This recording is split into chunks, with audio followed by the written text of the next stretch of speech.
Welcome, brave souls, to the chilling depths of horror in detail. Today we're going to share Wendigo encounter horror stories. First story: Wendigo don't have antlers. For the sake of the argument, let's assume Wendigo are real. Every time I see a story on the internet where Opie has an interaction with a Wendigo, they nearly always describe it as having antlers, but that is inaccurate. In fact, in most cases, the Wendigo isn't a corporeal being at all, but rather a spiritual sickness of the mind. And even when it is corporeal, the only common physical traits are A, it's emaciated, and B, it has its lips chewed off. Sometimes it's even a giant. An antlered Wendigo was never a thing, and you can even trace where that aspect came from. The movie Wendigo by Larry Fessenden from 2001. There are a lot of tells for bullshit stories, but with this one, every time I read that the monster of the story has antlers, it immediately flags itself as a lie. Second story: need help identifying a creature. This happened about 14 years ago.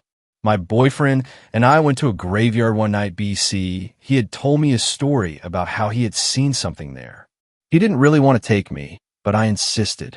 He said that he had heard stories about the place, and if you go there and sit every night, you'd eventually see it. He said he had finally seen the thing himself on the third or fourth consecutive night he visited, and it was man-like and gray, but he had only caught a glimpse of it and never went back afterward. I remember him saying he had car trouble when it appeared also. Well, I couldn't resist. I wanted to see it for myself. On the third night we saw it. We were sitting in the dark with the moon being the only source of light. Man, we were dumb. And we both suddenly got creeped out for the first time since we had been visiting the place. We changed our minds about the whole thing and decided to leave and never come back, but lo and behold, my car that has never had any trouble before, and not again for years after this incident, wouldn't start. My BF was driving that night and kept trying, and it did eventually start up. When a headlight came on full force, we saw it standing right in front of the car. It was about 7 foot tall, and it was gray. In fact, it looked like a moving statue to me.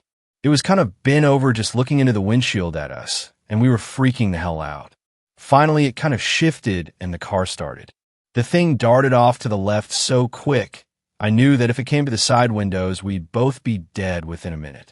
It was so fast, but it just stood to the side of the car, watching us as we drove away.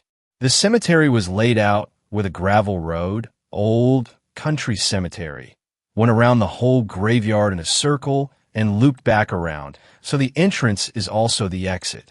We were spinning tires and slinging gravel the whole way around, but when we passed the place where the thing was, it hadn't moved. It had been standing there watching us go around the gravel circle, and it let us leave, but it was looking directly at me. The passenger side of the car was facing it, and I couldn't really make out any features. BC, it was dark, but I was overcome with the most severe depression I've ever felt in my life in that moment when I was looking back at the thing. It was like everyone and everything I cared about in my whole life was burned right before my eyes. The pain and hurt was almost tangible, and it took my breath away in that moment. That night, when I was home and finally able to somehow sleep, I had a dream that the thing was calling to me from that graveyard, begging me to come back. It was harmless and miserable, stuck in that old cemetery forever, and it was alone, so alone. When I woke up, I was determined to go back to find the creature, but before I could even tell my boyfriend, I got calls from him and 2 of my best friends. All 3 of them had nightmares where the thing had brutally murdered and mutilated me. The 2 girls who called me didn't know anything about the graveyard incident the night before. It was so late when I got back home, I didn't tell anyone about it. Just when I bed, my BF dreamt that I had gone back to the place. BC, I felt bad for it. So he drove out there after me. When he got there, he found the thing ripping me apart, tearing me open. For a long time, I had dreams about it saying, "I won't hurt you. Please come back and help me. I am suffering," and for a while, I had to fight the urge to go back even after 3 PPL told me about their nightmares where I die. The pull isn't strong at all anymore. I guess it faded with time and kids and adulting, but I do think about it often, and I do kind of get a little itch just to drive through, and I don't know, it would be dumb as hell, but there's always been a little nagging voice that whispers about the thing we saw that night. It had a masculine physique, but no genitalia, and its eyes were completely black. No iris or pupil or anything, just black inky nothingness. I've been searching all these years, but the only pics I've seen that look even remotely like it are Wendigos, but not the ones with fur or antlers. Just a grayish humanoid, sexless thing. The best way I could describe it, actually, is it looked like a statue to me. Does anyone have any ideas what this might be? It's bugged me for damn bare 2 decades, and any suggestions will be appreciated. Third story. I need help possibly identifying this creature I saw. I don't normally share the things I see with other people, but given this is anonymous and is a subreddit specifically for this sort of thing, I just was compelled to share. My family is pretty abnormal, I'd say. Either that or gifted. We see lots of things that people would probably call us schizophrenic or crazy for. Hence why I don't share these things with people outside of my family or inner circle. And normally, when I do have other people with me, they can see these things too. Anyways, here's one of my stories. My mother and stepdad had recently finished building their house when I was about 9 to 10 years old.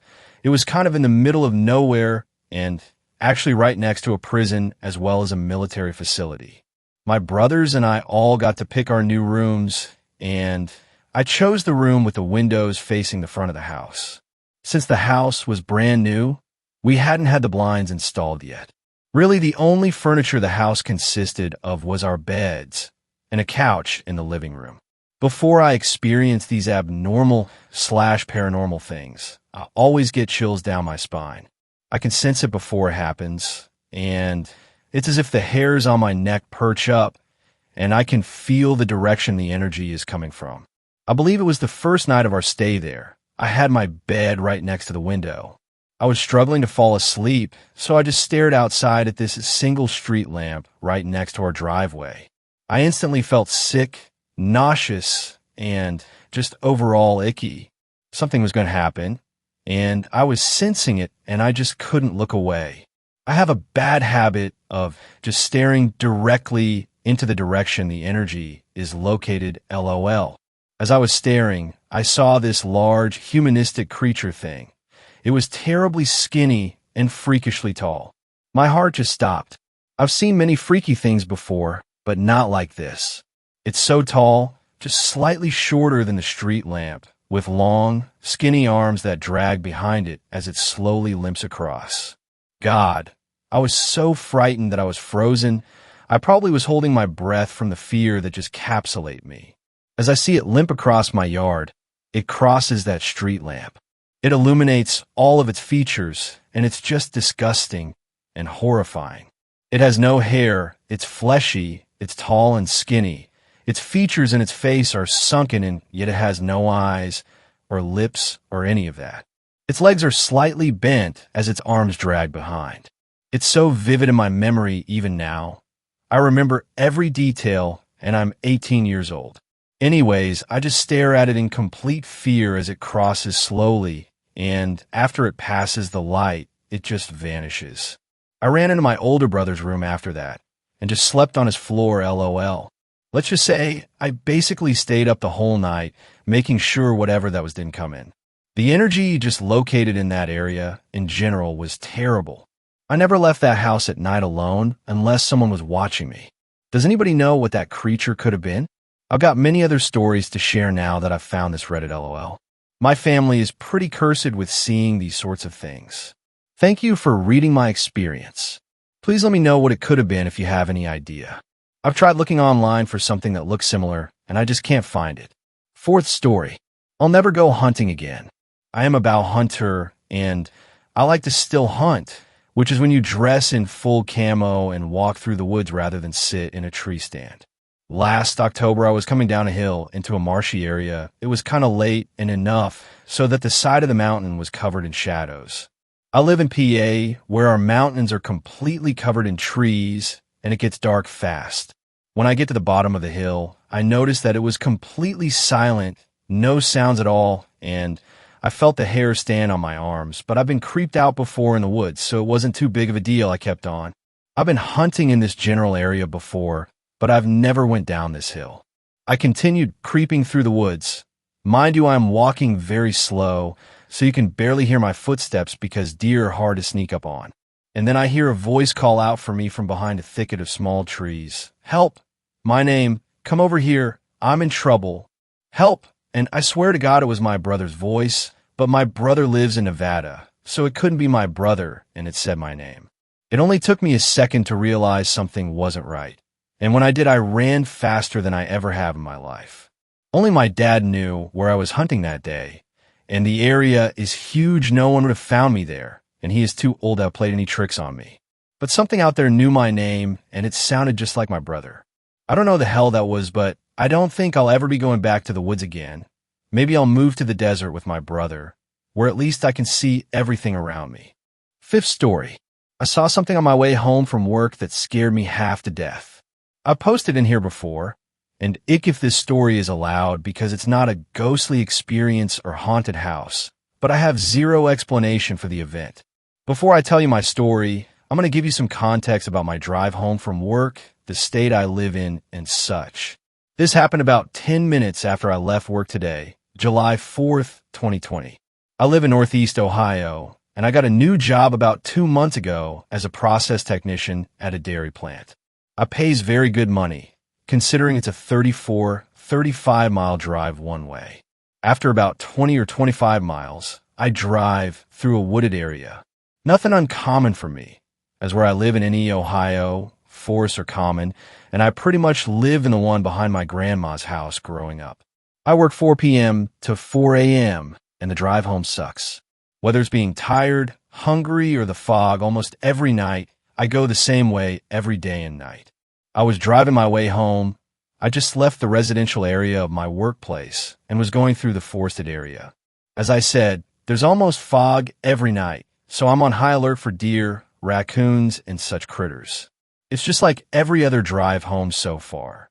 I have a podcast on, focusing on the road, thinking of getting either a sausage McMuffin or McGriddle from McDonald's, and sometimes looking off to the side of the road for any eyes reflecting off my headlights.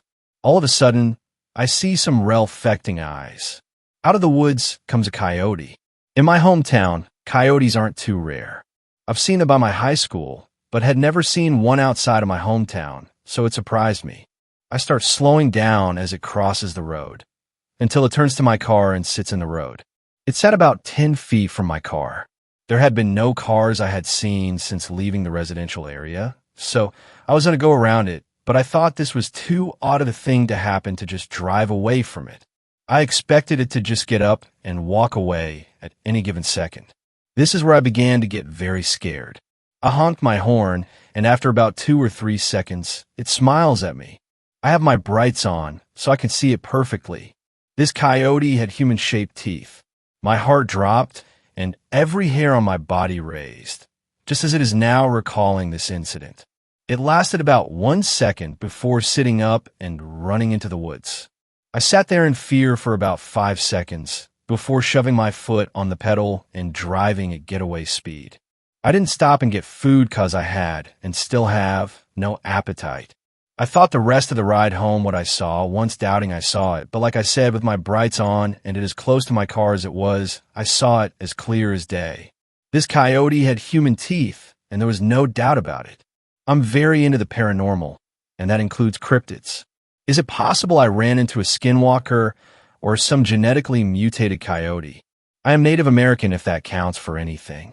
It's so weird typing this out, but I like someone who knew more about these things to help out if they can. I know one thing, though, and that's I'm finding a new way to work. Sixth story. My friend is seeing Wendigos in his room at night. So my friend texted me this morning, saying that in the middle of the night, he keeps seeing this creature, and it gets closer to him every time he sees it. He describes it to me as a Wendigo with no eyes or blood, just black and brown. Does anyone know what this is? He isn't the only one who's seen it. He's found 2 other people who have seen it too. Apparently, this is about the 5th time that it has happened to him. He also tells me that it chases him and his friends. I'm just wondering if anyone knows what causes this and how to help prevent it from happening. 7th story. The Wailing Witch of Epping Forest. I've always had a passing interest in the paranormal, from watching The X-Files as a child to being convinced that I'd seen a UFO whilst we were on holiday when I was 12. The lure of the unknown both excited and terrified me in equal measures. But I think I'm in some very serious trouble here. This has gone way past general titillation, and I'm starting to think I've risked mine and my girlfriend's lives. I'm a long-time lurker/reader on this site, so I've seen how you chaps have helped people in the past, and any aid you can throw my way would be appreciated. I met my girlfriend, who for the purposes of this site, I'll call Shelly, almost a year ago in our local pub. I'd already noticed her before she made her rather violent introduction into my life. Shoulder-length, straight, mousy brown-colored hair. She was wearing a tight-fitting Christmas jumper and tight jeans, and she radiated a warmth and joy that so few people do. You know, the kinds of people whose smile is infectious? She was like that, and I genuinely couldn't take my eyes off of her to the point where I must have looked creepy. She was playing pool with a group of friends, and it was clear she wasn't an expert. She was holding the cue all wrong and kept giggling every time she went to take a shot. When she actually managed to hit the ball, it rarely went in the direction she was aiming for. I managed to tear myself away from watching her for a few seconds to chat to my friends and check the football scores when I suddenly heard a shout of "Watch out." I turned my head just in time to see the cue ball smash into my drink, completely wiping it out, covering myself in beer and showering myself and my friend with glass. Still a little bit in shock and still holding a shattered piece of glass in my hand, I suddenly realized she was there right next to me, apologizing, wiping me down, and thoroughly inspecting my hand to make sure there was no lasting damage. At that point, I didn't care one jot about my sopping wet jeans or possible glass-infested hand. I was smitten. I stared at her while she mopped me down, and finally when she calmed down a little, she looked up, and we stared at each other for an impossibly long time before we both fell about laughing. She insisted on buying me a drink to make up for the shattered remains that resided on the pub floor, and we spent the rest of the evening encamped in each other's company. Over the next few months, we began the process of learning everything there was to know about each other, from her My Little Pony obsession to touring with Duran Duran as a child, because her mom was a backing singer. However, the subject we always got back to was the paranormal. It was our one mutual love, and our interest grew because of this.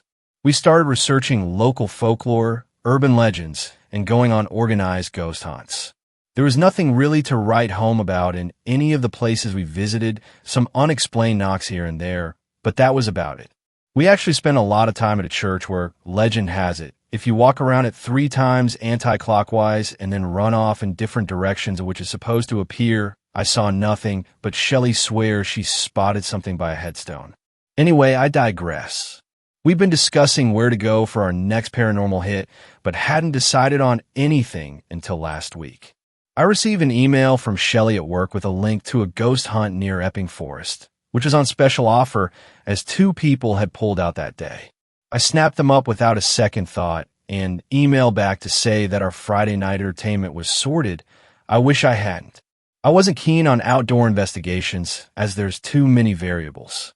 The weather can play an issue, not to mention the wildlife, but Shelley seemed excited, so we donned our waterproofs and set off. For those who don't know, Epping Forest is an ancient area of woodland close to London. I hadn't been there before, but I didn't realize quite how big the area was. I must have got lost, turned around, got lost again, turned around again half a dozen times before we saw signs of life, and finally caught up with the party we were going to be spending the evening with. It started like they all do, with a welcome talk followed by a dull health and safety speech, which then led to seeing and learning about the equipment we'd be using. I got my eyes on the enhanced headphones, and finally a chat about the history of the site. The actual area we were investigating is called Hangman's Hill, which is famous for a particularly odd optical illusion. If you park your car at the bottom of the hill and put your car in neutral, it supposedly then rolls up the hill as if by magic. Allegedly, this is the hangman dragging you up the hill to your death. You actually stop by a tree where 3 innocent men were allegedly hung. This does genuinely work. We sat in the car as it rolled up the hill, and it was quite frankly freaky as hell. Once we'd all experienced this phenomenon, we wandered back to the original meeting point to start the vigils. As it was late July, the weather was reasonably mild, so we hoped that any atmospheric changes would be more noticeable. The vigil, I'm afraid, was incredibly dull. There was a lot of calling out to the spirits and a lot of silent listening, straining our ears to the elements, hoping to hear something that would invariably make us all jump out of our skin and run back to our cars.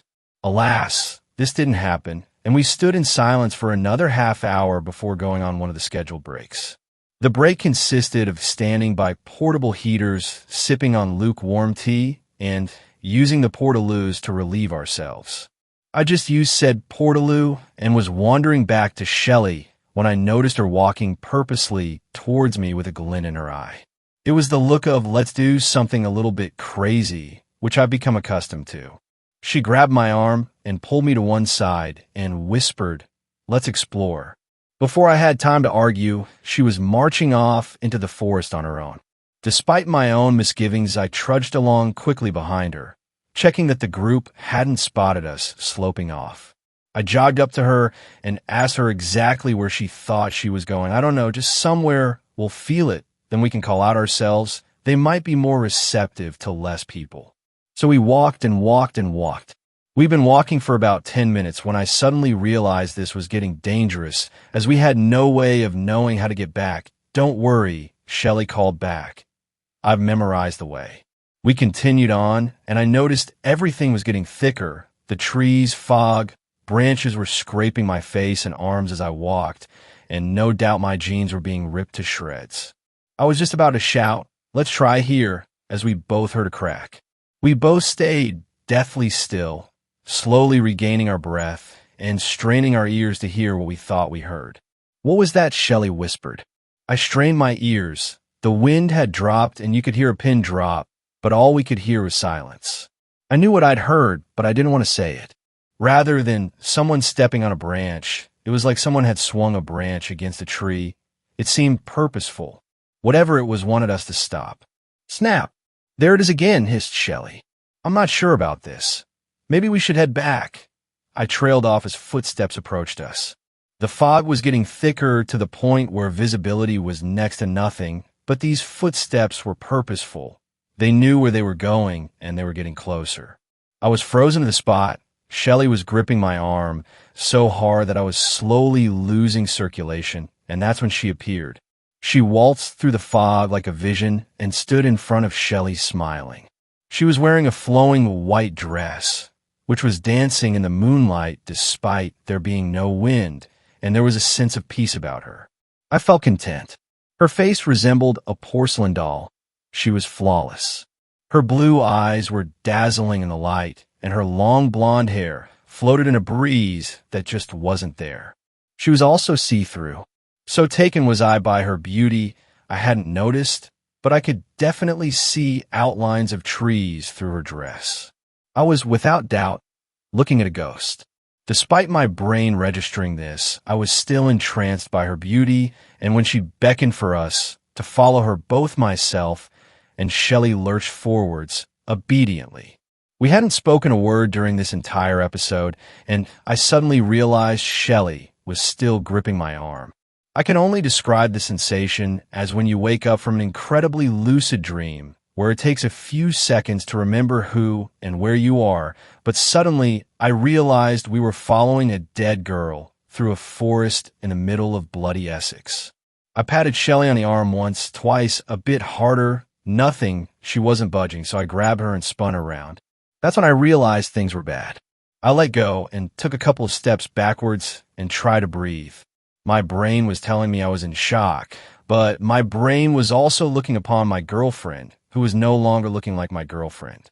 Her eyes were completely black, no pupil, nothing, and her beautiful face was pulsing and veiny, like all the blood in her body had rushed there. Her neck looked like it was actually throbbing. As I was taking all this in, I heard a wail from just behind her, and the lady in white came into view. However, she was no longer the beautiful vision that I had become entranced by. Her once porcelain face was now haggard, and it looked like it was vibrating. Her once radiant blue eyes were replaced by black holes. They were just black.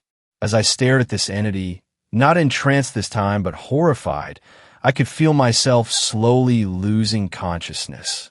I'd only ever felt this sensation once before during a wrestling match at school. I'd been partnered with Brendan Phillips, who was a good 2 foot taller than me and around 2 stone heavier. It didn't end well. He managed to get me in a chokehold before I'd even touched him, and despite tapping out, he choked the living hell out of me. There was no arm around me this time, but the feeling was the same. The more I stared, the more I could feel myself slipping away. The veins in my neck and head were throbbing, and my eyes were beginning to glaze. It was at this moment I caught sight of Shelley. She was hand in hand with that thing, and she was being led to a clearing. It was fight or flight. My senses started to heighten. I had clarity. I was not going to succumb to this being, and I was going to save Shelley. I became aware. I began to feel pins and needles coursing through my entire body and could feel myself breathing heavily. As I started to feel myself again, the entity noticed her hold over me was gone, and I knew I only had a split second to react. I lurched forward out of my haze and sprang forward toward Shelley. I'd hoped in the nicest possible sense if I knocked her on her arse, then she might snap out of it as well, and we could get the hell out of those woods and put this paranormal obsession of ours to bed. However, as I stumbled, the entity blocked my path. We seemed to stare at each other for an impossibly long time. I gazed into the black abyss of her eyes, and I could feel her gazing back at me. There was no feeling of losing consciousness this time. This was a warning. She was not going to let me get to Shelley. As I stared, I refocused and saw Shelley through the entity. She was coming to. She looked at her hands and was looking around, trying to gather her surroundings. I realized this was my chance. I couldn't fight this thing, but maybe if I was quick enough, I could run through it. I braced myself, and I went for it. As I leapt forward, my body made contact. The best way I could describe it is when you decide it's a good idea to jump in the sea or a lake in the UK. It was absolutely freezing. My body was so cold it felt like it was on fire. I was going into shock, but my goal was in sight, and I opened my arms to catch Shelley as I burst through. I grasped at Shelley, and we were both knocked off our feet as the entity uttered a high-pitched wail. We rolled a few yards away from it as we impacted with the cold hard dirt. We were both on the floor as the entity approached, but I needed to see Shelley's face. I needed to know that whatever spell she was under was gone, so I brushed the hair out of the way and looked upon her and smiled. She was her again. She was beautiful. Before I could do anything else, she cried, "What the hell are you doing, Ron?" I didn't have to be told twice. I leapt up, grabbed Shelley's hand, and ran. I ran until my chest burned and my legs wobbled. It was only when I stopped to catch my breath that I realized my face was bleeding as I'd been running through branches and twigs to get away. I turned to face Shelley, who had her hands on her knees and was catching her breath. She looked up at me, and I could see she'd been crying. We embraced, we hugged and cried, and then we laughed. We fell about laughing like maniacal creatures before taking a breath and trying to figure out where the hell we were. How on earth were we going to find the car? Was that thing still behind us? Shelley broke the silence. "Shit, I got that Find My Car app on my phone." She whipped it out and held it to the sky, trying to get some semblance of 3G signal. "Yes, there." She pointed to the left and marched off. As we walked in silence, still trying to piece together what had just occurred, we finally saw a road, concrete, street lights. I did a little yelp of joy as we jogged onto the tarmac and saw our car a little way away. Surprisingly, there were no other vehicles around. Had the ghost hunt finished early? We got in the car, took a breath, and started the engine. "What the?" Shelley gasped. "It's nearly 4 a.m. We left the group at midnight. How on earth did that last 4 hours?" I shrugged. I didn't care. We got away, and I was heading home. We got home, and I climbed into bed, exhausted. Shelley was staying over and was insistent that she needed to have a shower before she went to bed as she couldn't get warm. I told her it was probably the shock, but before I'd even finished my sentence, I was asleep. I woke up to the sun blazing through the window. I stretched, yawned, and leaned over to kiss Shelley on the forehead. She was cold. impossibly cold. I sat up and pulled the covers away. She was in her pajamas, My Little Pony, but she was shivering. I tried to wake her, but she was completely out of it. I jumped out of bed and tried to think what to do. Ambulance. I need to call an ambulance, I decided. I grabbed my phone and made the call. I explained to the lady my situation. I left out the part about the ghost, and she told me to do my best to warm her up, and help was on the way. I ran to the wardrobe and grabbed one of my cardigans to wrap around her. As I jumped back into bed, I carefully picked her up and wrapped it around her whilst rubbing her arms in an attempt to get some circulation back. I drew her close to me and tried to use my body heat to warm her up. As I did, I noticed her stir, and she uttered a quiet moan. I pulled away and looked upon her. God, she was beautiful, even more beautiful than I remember. Her hair was silky soft to the touch and looked lighter, almost blonde in the morning light, and her skin was usually clear, but this morning she looked flawless, almost like a porcelain doll. As I gazed upon her, her eyes slowly opened, revealing her bright blue eyes, which locked onto mine. I hadn't told her that I loved her yet, but right now, captivated by her beauty, I was more in love than I'd ever been. 8th story. Demon or Wendigo. Okay, so a couple years ago, I was engaged to a guy from Decatur, Tennessee. Anyone who knows anything about Decatur knows that it's part of the Trail of Tears. He was telling me about a road that's supposedly haunted. You're supposed to be able to hear hoof steps from the horses of soldiers who were making sure the Cherokee followed the trail. You're also supposed to be able to hear the Cherokee. I wanted to go, so a few of our friends, as well as my ex-fiancée and I, decided to drive down this road at about 1 in the morning. At first, I didn't feel or see anything. A little background. I'm extremely sensitive to the paranormal.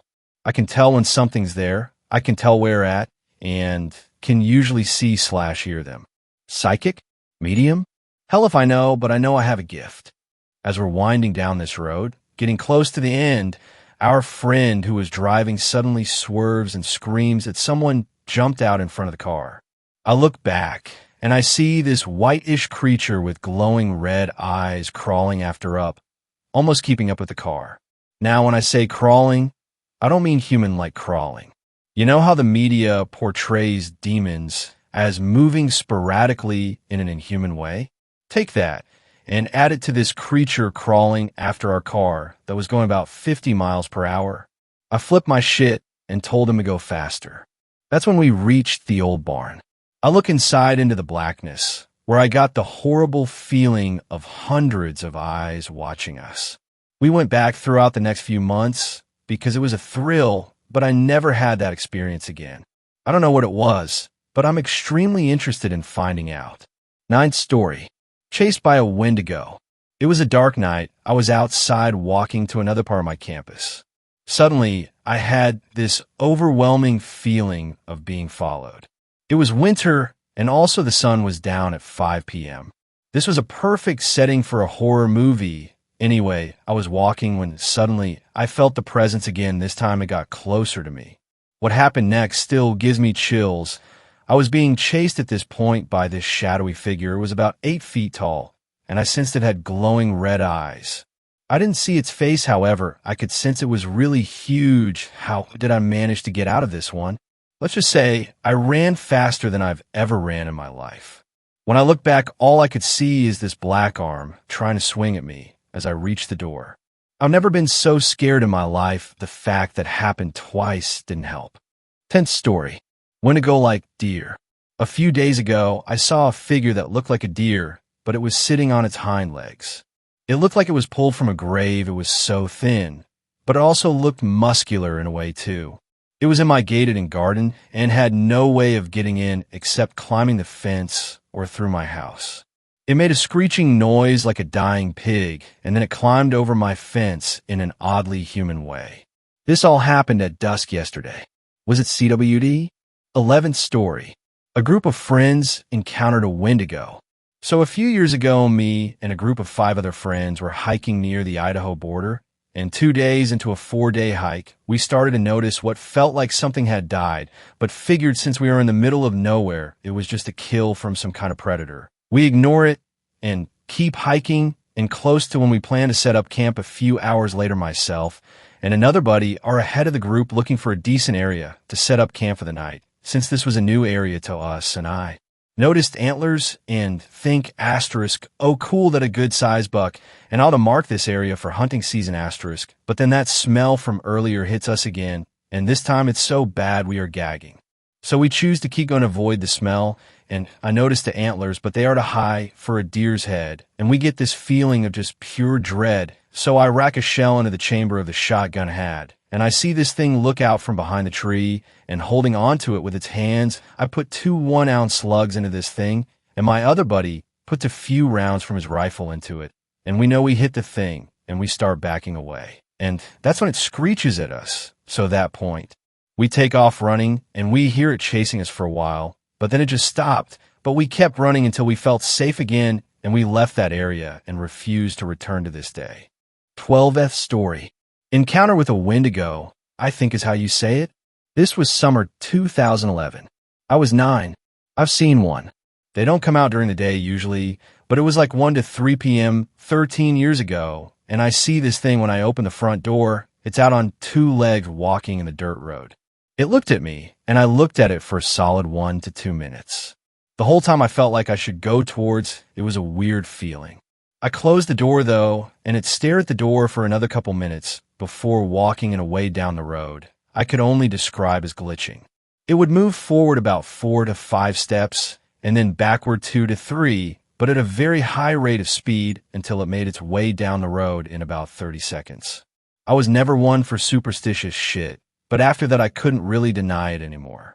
The front door to where the thing was standing was about a 50 to 55 foot distance. 13th story. I dreamt of the Wendigo.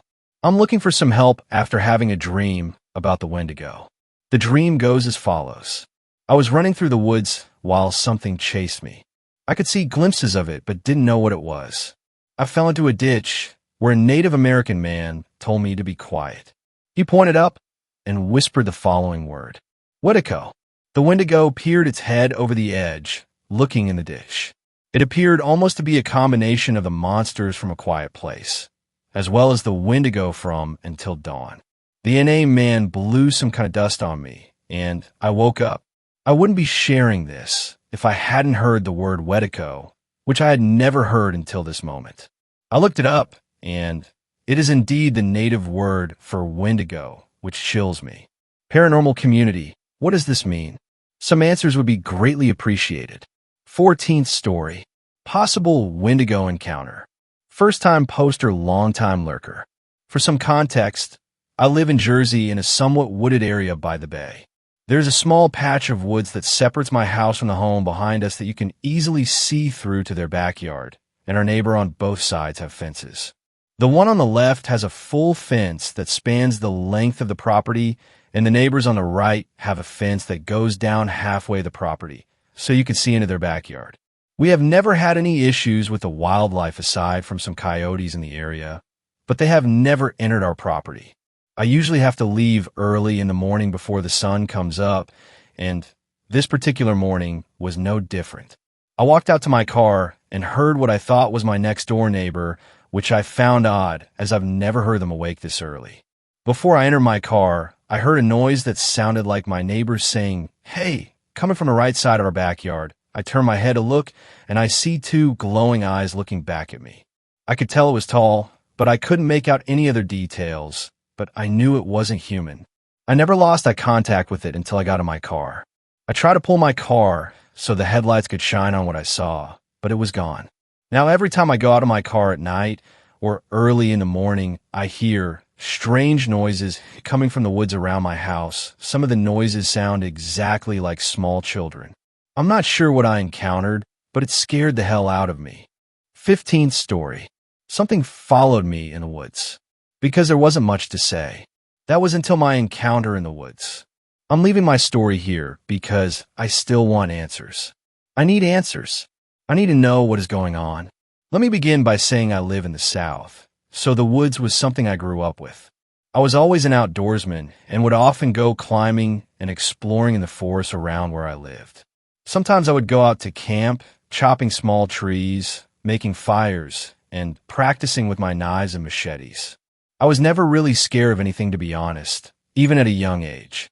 I always carried at least a fixed blade knife with me on my adventures and felt like I could take on anything that came my way. As I grew older, I didn't do this kind of thing as much, but I would go hiking quite often. Anyway, a couple of weeks ago on a Sunday, May 3rd, I decided I would go on an afternoon hike just to enjoy being outside. I still enjoyed the woods as much as I had when I was a kid. Now I think I actually appreciate it more. My senses are calibrated a lot better these days, so I'm able to take in all the scenery and nature, which just feels peaceful. This Sunday seemed just like any other, and I got into my car to drive to my hiking spot. I'm not a fan of going on official hiking trails because the linear course and other people seem to dilute the wild. My spot is pretty out of the way, about an hour from my home, and no one else would have any reason to go there. It isn't marked at all, no signs, no fences, no footprints, nothing. It is just endless woods for miles and miles. I parked my car a pretty good distance from where I always entered, just in case anyone came by, although the dirt road was always completely deserted. Now that I think about it, I've never seen or even heard a car or other people over there. I set off on my walk through the woods, geared with my trail running shoes, a hat, and my 6-inch engraved knife in its sheath on my belt. I strolled along my normal route to start off with an expanse of lush green in all directions. I covered about 2 miles of flat ground, climbed a 20-foot boulder wall, and traversed across a small creek. I was just taking in everything around me. The cool breathe of a breeze on my back, the sound of the flowing water filling my ears, and scanning the diverse landscape for any wildlife. I continued on my favorite path. It wasn't really a path, but I knew the woods pretty well at this point. Then I got to an area where I realized I had never gone off to the left. I'm not sure why I never went that way because I had pretty much explored all other directions in the vicinity. Not taking too much time to think about it, I headed left into the uncharted horizon. After a few more miles in this new direction, I started to get a strange feeling. It was an eerie kind of feeling like something was off. I realized I hadn't seen or any animals over this way. No birds flying above, no squirrels shuffling on tree branches, not even any bugs making noises. Nothing. I brushed it off and continued my trek. I stopped here and there to examine different things, like strange markings on some of the trees, but there was nothing too exciting over here. I noticed the sun was started to descend and the darkness was creeping in. I had completely lost track of time exploring this new place. I left my home to go on my hike a little after noon, so I had to have been out there for 5 or 6 hours. I remember thinking how strange it was that the moon was already fairly high so early in the day. Time seems to go by in a different manner when I am out in the woods. I don't know why that is. I decided it was time to head back. I would have to hurry because it would be dark soon. I turned and set off in the direction I had come from. At least I thought I was. The woods were a lot denser in this section than the others I had explored in the opposite direction, so it was a lot harder to keep track of where I was. I soon realized I was kind of lost. I must have gotten turned around somewhere. Whenever I am in the woods, even an area I know well, I always leave a trail of some kind to guide me back. Every 30 feet or so, I would bend a branch or occasionally make an X on a tree with my knife so it was clear I had been there. I kept trying to trace my steps, but I couldn't find any broken branches and I was getting a bit frustrated. I never made mistakes like this, so what the hell was going on? Just then I saw an X marked on a tree. Ah, there we go. No need to get worked up after all. I walked further looking for more signs. Then I saw another X. Then another. And another. All right, I definitely didn't carve that many trees, and there were still no broken branches at all. I was getting a little worried at this point. I continued on, hoping to see some form of familiarity, but I just kept seeing X markings. They were on almost every tree at this point. Now I know I'd never been this far onto this side before, so these markings couldn't have been from me on previous visits. Plus, I would never be so foolish to make that many markings because it would just create confusion. I went to examine one of the markings and quickly realized that they were wider than my knife would cut and a lot deeper. That's when a feeling hit me again. That eerie sense when you know something is wrong. That feeling that you're not alone. That feeling that you're being watched. Now, like I said, I have always been pretty fearless, but I'm not stupid. There are certain situations that even a knife and good instincts can't get you out of. Still, I was determined not to show fear. Maybe if I showed whoever was messing with me that I wasn't going to take any shit, that they would show themselves or leave. The dark was getting thicker by the minute. I needed to get out of here now. I started walking slowly in what I thought was the right direction, listening for anything abnormal. I couldn't shake the feeling that I was being watched. At one point, I finally thought I was just being paranoid and making shit up. Then I started to hear noises, all while the consuming darkness swept over the forest. The sound started off like small sticks breaking, then scratching of tree bark, then leaves rustling violently, then branches being torn off trees. I looked in every direction, but it was getting harder and harder to see with night looming down fast and my eyes unadjusted. My hand gripped the hilt of my knife tight, and I started moving a faster pace. I was getting really freaked out. The next sound came much louder than all the rest. It sounded closer. I turned to where it was coming from. That's when I saw him. I could barely make out a dark figure off in the distance. The moonlight was beaming down. It was one of the brightest moons I have ever seen. It still provided an illumination through the thick canopy of trees overhead. This guy looked big, like really big. There was no way I could take a guy that big normally. With a knife, I maybe stood a chance. That is, if he wasn't armed with anything. I could see him start walking in my direction, getting closer and closer. Then I noticed that he walked in a very strange way, and I couldn't see any outline of clothing. He was covered in something. As he moved closer, I realized just how big it was. There is no way a man can be that big. There aren't any big game in the area I live. The biggest things we have are deer and coyotes. This thing looked like the size of a bear, but I knew that was impossible.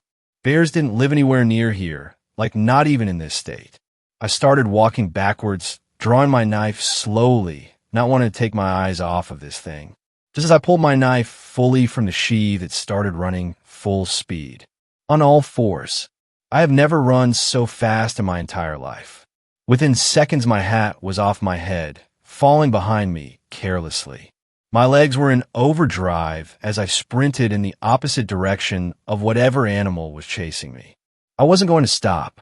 There is no way I'm going to stop, I told myself.